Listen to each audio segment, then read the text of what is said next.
Hey there, friends, and welcome to this episode of SelfKind with me, Erica Webb. Today I am talking about how to encourage the other adults in your life to be kind to themselves without coming across as righteous or kind of any of those icky things that we'd rather avoid.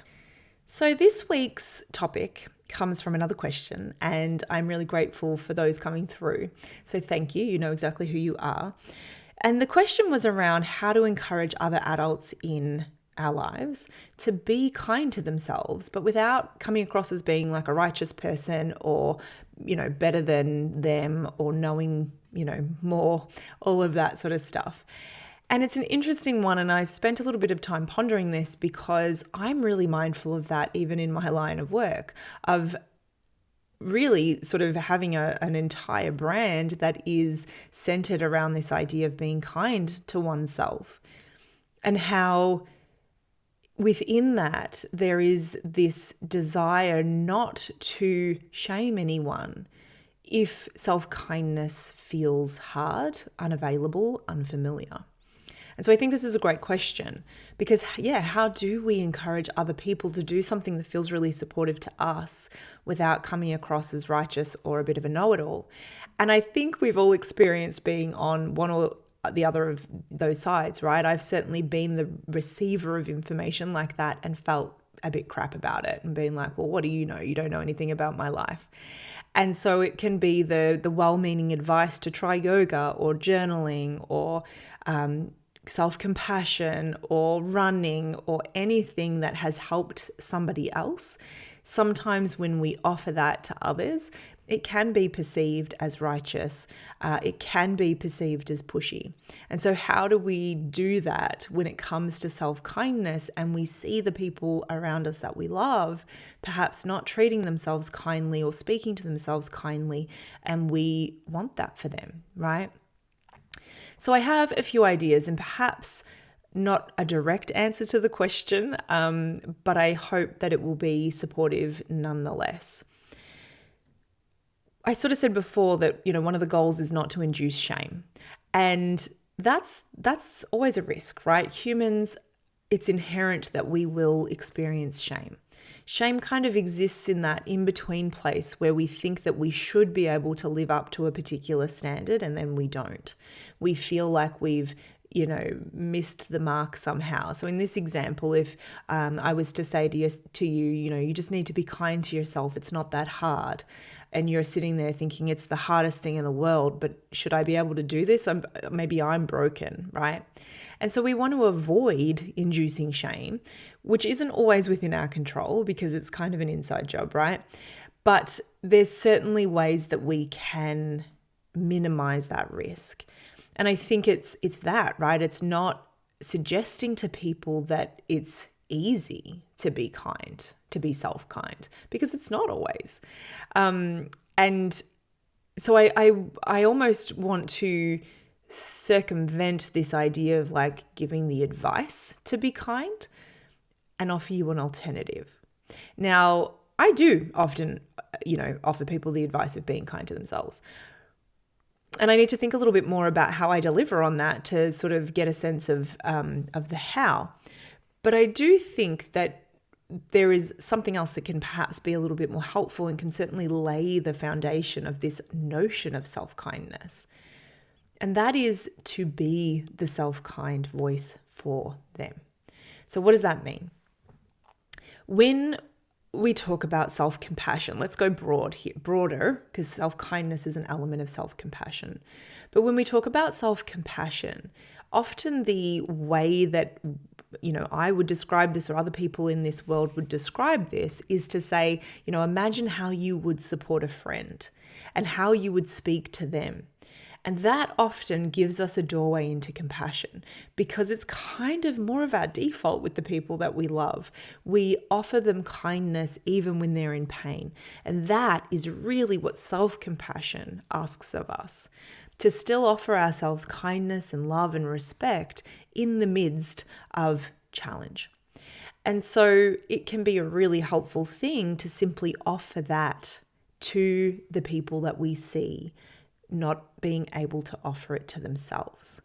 right? And so this idea of like, how would you speak to a friend? How would you speak to your best friend? How would you speak to somebody that you love?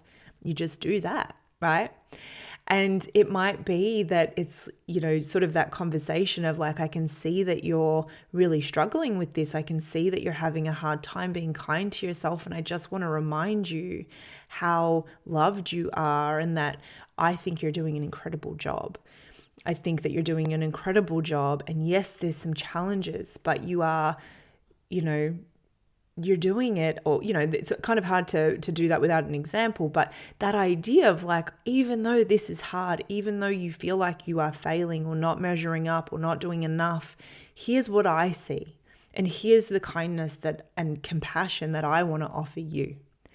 And that can be enough sometimes to open the possibility that is available. Sometimes we have to hear it from someone else before we're willing to believe that we're worthy of it. But if somebody that you love can love you in the midst of your suffering, then it opens up a crack of like, maybe I can do that for myself as well. And it might not be a conscious thought, but your voice can support them to become their own inner voice as well. And that's certainly been my experience. I talk about self-compassion and self-kindness all the time.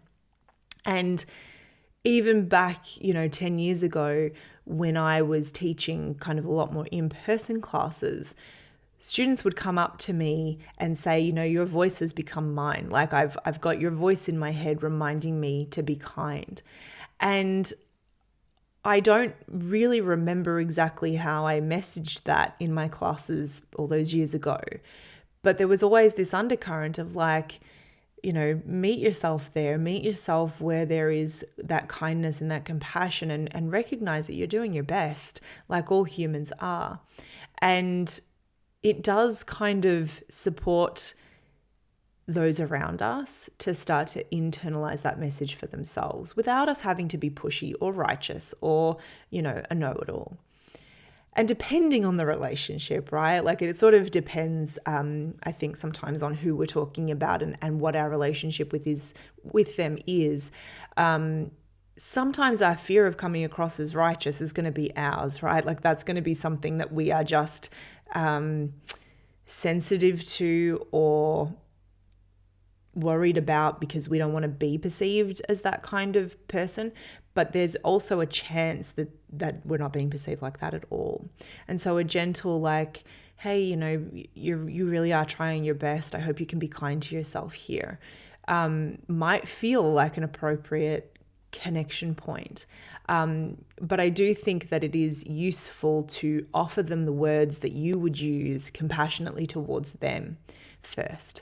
And then, to be able to say like, I really, I would love for you to be able to find that kindness and compassion for yourself as well, because you really are trying your best and you're so loved, So I think that the fear of coming across as righteous or a know-it-all can sometimes stop us from having conversations with people that we love because we don't want to be, that person. But I do think that there's ways that we can engage in those conversations that really do come from a place of love. And I think if we avoid words like should, it goes a long way. Because as soon as we say should to ourselves or someone else, we are suggesting to them or to us that there is something that we should be able to do that we're not doing. And that is the shame-inducing stuff, right? So if I should be able to be kind to myself and I'm not, then I'm just going to feel worse than when I began. Whereas if there's this kind of like suggestion of, hey, like, could you see the opportunity here to be kinder towards yourself? That's a very different invitation than, hey, you should just be kind to yourself. It makes it sound easy when it's often not, and it makes it sound flippant when it's kind of, so much deeper than that. And again, it implies a sense that there is some way you're not measuring up. And when someone is struggling to offer themselves kindness or compassion, they already don't feel like they measure up, right? That's the whole thing, is that we don't feel like we measure up. And so to have it laid on of like, well, you should also be able to be self-kind and I can't. And so look, here's another way that I'm failing. Like, oh, what a spiral, right? It doesn't feel very good. And so I would, and I've kind of gone over this a few times in my head thinking like, yeah, what are the words? But I think so much of this is, can you be the compassion in those scenarios? Can you be the kindness? Opening that doorway for them to see, I am still loved in the midst of this. And then perhaps there is a little opening to invite them to see that, to kind of have that conversation with themselves as well. But maybe it's not available in the moment. Maybe they just simply need to borrow yours, right? Like to borrow your kindness for them, to borrow your compassion for them, to feel that sense of I am receiving this even in my struggles. So perhaps I am worthy, right? They might not articulate that in their thinking mind, but it's ultimately what's being portrayed. And so I think we can do a lot just simply by the way that we show up for the people that we love, without asking them to do anything necessarily, and certainly without giving them a long string of shoulds, because nobody needs more of those. So I hope that's helpful. I'd love to hear from you, whether you ask the question or not. Does that feel supportive in terms of how to support the people around you to be more kind to themselves? And I would also say that we show this through the way that we offer ourselves kindness too, which is an ongoing pursuit, without a doubt. I sometimes have these feelings of, I don't even know how I would describe them, these feelings of, I still struggle with these things myself sometimes. So what does that mean about me? And the answer I always come back with is, it just means that I'm human. And so continuing to be vulnerable with each other, continuing to be honest with each other and with ourselves about the challenges around self-kindness and self-compassion, I think goes a long way too, because I'm always trying to be self-kind. And yet there are days and times and circumstances where I find that really hard, and certain areas of my life where I find it harder than others. And so it's not a kind of like a destination that we get to and then we're done. It's this ongoing,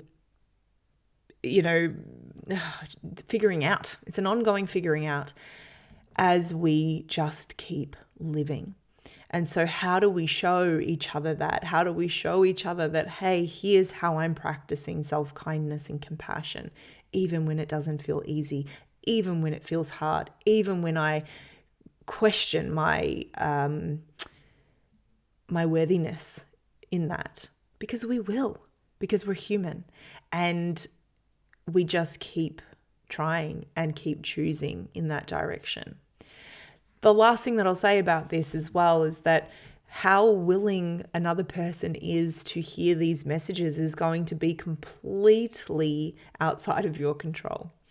And there will even be circumstances or situations where, a seed just gets planted and then it's months or years down the track that it's like it lands, right?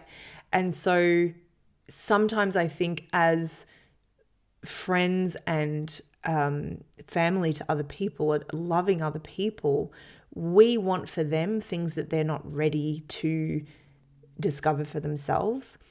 And that sort of says a little bit more about us than them. And we need to be willing to hold our discomfort for ourselves as well, without needing other people to do the things that we feel would be best for them, because they're their own human. And so this is something I know I absolutely struggle with. And it's something I think to come back to time and time again and be like, well, where do I offer sort of the support and the love, but also where is that kind of boundary between me and this person, because I can't control what they choose to do. I can only be here to support them. I can't control where they are in their willingness to consider this idea. And so it's not my job to jam it down anyone's throat. It's not my job to be the savior of all of these people around me by saying, here's the thing that you need. And it's funny, isn't it? Because I mean, in some ways, that's what I do. I get on this podcast every week and I say, here's a thing that I think is going to be helpful to all the people.